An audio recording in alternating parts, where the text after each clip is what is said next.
ఉద్యోగాలు నేను figures element మళ్ళీ ప్రతిపక్షాలను మా మీద ట్రోల్ చేసుకొచ్చి I don't bother about them. ఉద్యోగాలు లెక్కలు తీసుకోండి. ఎక్స్పోర్ట్స్ పూర్వం 92,000 కోట్లు ప్లస్ ఉండేదండి 2014 జనవరి నాటి 19. ఇవాళ 169,000 కోట్లకి వెళ్ళింది లాస్ట్ ఇయర్. చిన్న విషయం కాదు ఇది. కానీ వైఎస్ఆర్ కాంగ్రెస్ పార్టీలో చెప్పుకోవడం కంటే కూడా అవతలను తిడటానికి ప్రార్థనించే బ్యాచ్ ఎక్కువైపోయింది. పోలవరం పార్టీలో డయాఫ్రమ్ పోవాలి ఎలా పోయింది ఇవన్నీ చెప్పుకోవడం కంటే అవతలను తిడతాం. ఎవరైనా దాంట్లో అగ్రగణ్యంగా ఉండేది ఏకపాలో మాట్లాడేది ఎవరు చెప్పండి? కొడాలి నాని గారు. వాళ్ళు ఆయన సబ్జెక్ట్ మీద మాట్లాడతారు, అవతలను తిడత మీద మాట్లాడతారా? మీకు ఏమైనా పరిచయం ఉంటూ ఉండొచ్చు కానీ ఆయన ఒక సబ్జెక్ట్ మీద 2% మాట్లాడడం అవతరానికి. ఇక సంబరాల రాంబాబు గారు, నేను అనలేదు, ఆయన కూడా చెప్పారు కదా, ఎస్ సంబరాల రాంబాబు నేను పాటలు కూడా పాడారు. ఆ నేపథ్యంలో ఆయన ఏం మాట్లాడతారు? తర్వాత పేరు నాని గారు మా ఉండవల్లి గారికి కొంచెం దగ్గర అవుతారు. ఆయన ఇది వెటకారం అంతా వెళ్ళి 4 రోజులు మా ఈస్ట్ గోదావరి కోనసీమలో వెళ్ళి వచ్చినట్టున్నారు. ఆయన మాటగా అందుకే సబ్జెక్ట్ ఉంది, వెటకారంగా మాట్లాడతారు. అన్నట్టు తక్కువ. రోజా గారు ఆవిడ వీళ్ళందరూ కూడా ఎవరి కాన్స్టిట్యూన్సీ వాళ్ళు కొడుకుల కోసం మిగతా వాళ్ళ కోసం వాళ్ళ కోసం ఫైట్ చేస్తున్నారు. వచ్చి చెప్పేవాళ్ళు లేరు. కానీ ఇంకోటి కక్ష సాధింపు జగన్మోహన్ రెడ్డి గారి హయాంలో ఆయన చూసారా? ఆ దుర్మార్గం. అమరావతి రాజధాని విషయంలో అమరావతి మహిళల విషయంలో వాళ్ళు ఉద్యమం చేస్తున్నప్పుడు ఎంత అమానుషంగా ప్రవర్తించారో తెలుసా పోలీసులు? అది కూడా కాకుండా ఆయన చంద్రబాబు నాయుడు గారు అరెస్ట్ చేయడంలో 6093 ప్రధాన పాత్ర. ఎందుకని ఆ నెంబర్ ఇచ్చారు, ఈయన కూడా నెంబర్ ఇస్తే పోద్ది. పొలిటికల్గా నష్టం అని తెలుసు, కానీ ఆ ఉక్రోషాన్ని ఆయన క్రోధాన్ని అంచుకోలేకపోతున్నారు. తర్వాత తన జైలు పంపించడానికి ముఖ్య కారణమైన చంద్రబాబు నాయుడు గారు అంటూ సోనియా గాంధీ దాని మీద సంతకాలు పెట్టిన ముగ్గురు శంకర్రావు గారు పెద్ద పాపం ఆయన లేదు, ఎర్రనాయుడు గారు, అశోక్ గజపతిరాజు గారు, ఎర్రనాయుడు గారు లేదు కాబట్టి వాళ్ళ తమ్ముడు గారిని తీసుకెళ్లి ఫైల్స్ ఆపరేషన్ అయింది. మొర్రో రక్తం కాదని మొర్ర అంటే అంత అమానుషంగా ప్రవర్తించడం సరైందేనండి. సో ఇవన్నీ కూడా ప్రభావం చూపించాయా ఎన్నికల్లో? ప్రభావం చూపించింది. ప్రజలు అనుకుంది కక్షాన్ని పెట్టి అభివృద్ధి మీదని. అమరావతి కూడా ఇంపార్టెంట్ అండి, కానీ టాప్ 1, 2, 3 లేకపోవచ్చు.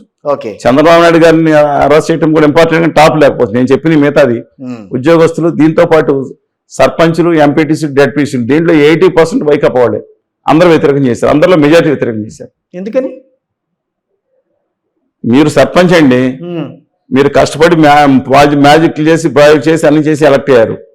వాళ్ళని ఖర్చు పెట్టుకున్నారు 50 లక్షలు, కండు వేసుకుని పైన కుర్చీ మీద కాలు మీద కాలు వేసుకుని కూర్చున్నారు. వాళ్ళందరూ మీకు వచ్చి ఒక క్యాస్ట్ సర్టిఫికేట్ అడగాలి. మాట్లాడుతున్నా ఎంఆర్ఓ గారు ఎక్కడున్నారు మీరు అడుగుతాడు.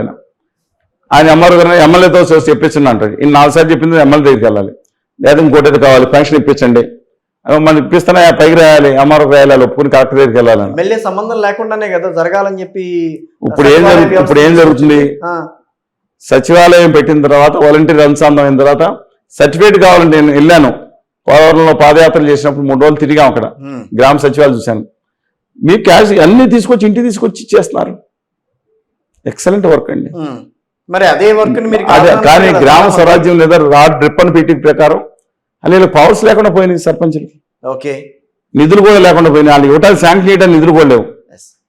దీనివల్ల అంటే నేను అంటున్నాను, ప్రజలకి సచివాలయ వ్యవస్థ, డైరెక్ట్ వ్యవస్థ ప్రజలకు లాభం జరిగింది. కానీ ఇప్పుడు మిగతా జడ్పీసీలు, ఎంపీటీసీలు అంటే దీనికి కారణం చిన్నప్పుడు జగన్మోహన్ రెడ్డి గారికి ఎప్పుడో అంబికా దర్బార్ మీద బత్తి మీద వచ్చిన కోపం దీనికి కారణం అండి.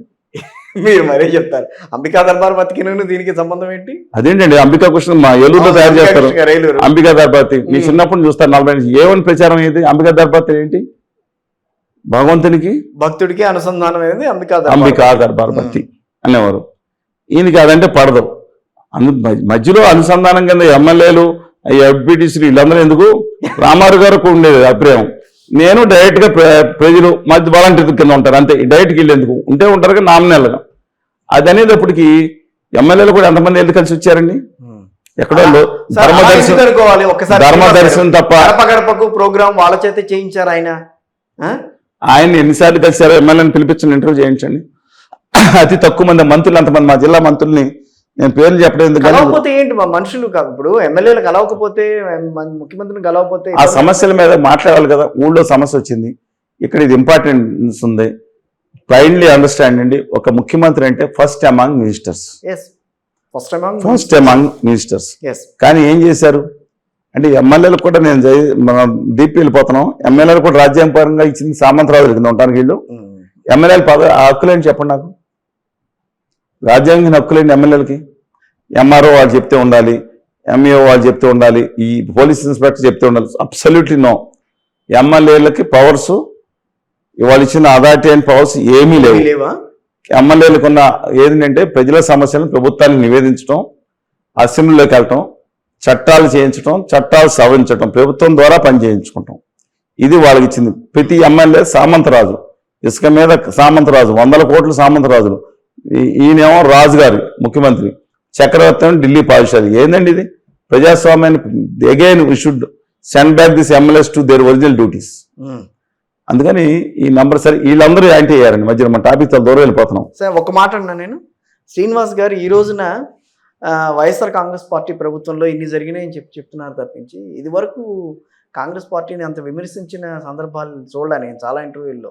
వైఎస్ఆర్ కాంగ్రెస్ పార్టీని మీరు వైఎస్ఆర్ కాంగ్రెస్ పార్టీ మీద మీరు ఇంట్లో జగన్మోహన్ రెడ్డి గారి మీద, జగన్మోహన్ రెడ్డి గారి కానీ ప్రభుత్వం మీద, రాష్ట్రం మొత్తం మీద ఇది బహుశా మీరు వింటాం. ఎందుకంటే మీ మీడియా చేసింది ఏంటంటే మీరు చేసిన మీ మీరు చేసిన దుర్మార్గం వల్లే పాపం అమాయకులు అలా అనుకుంటున్నారు. అమాయకుల్లో మీరు ఉండకూడదు. ఎందుకన్నానంటే జగన్మోహన్ రెడ్డి గారి అధికారంలోకి వచ్చింది మే 30, 2019.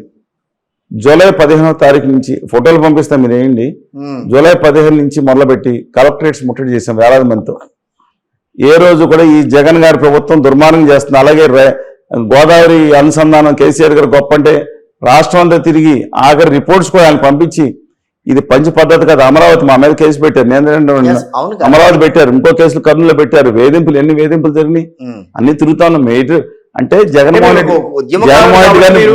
రెడ్డి గారిని బూతులు తిడితేనే, లేకపోతే భారతీని ఏకవచనం సంబంధించిన వాళ్ళు ఉన్నారు. మీడియాలో చాలా చూసాను, చాలా నాయకులు ఉన్నారు. వాళ్ళే హీరోలా.